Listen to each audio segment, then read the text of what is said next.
So, eto na naman tayo. Napakaganda talaga nitong hairnet, black hairnet.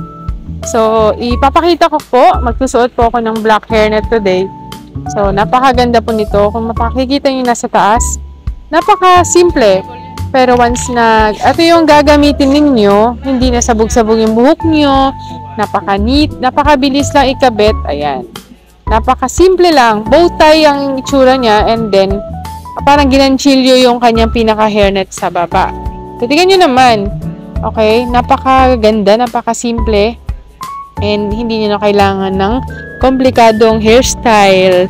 Pangmadalian para sa mga nagtatrabahong professionals, nurses, teachers, mga nagtatrabaho sa kitchen, sa mga fast food chain na kailangan hindi nahuhulog or bumabagsak-bagsak yung buhok. Ito, napakaganda. So, click nyo po yung yellow basket para makita nyo po and baka bili rin po kayo. Pwede pan regalo to sa mga mahal po ninyo, sa mga girlfriend, sa mother, and sa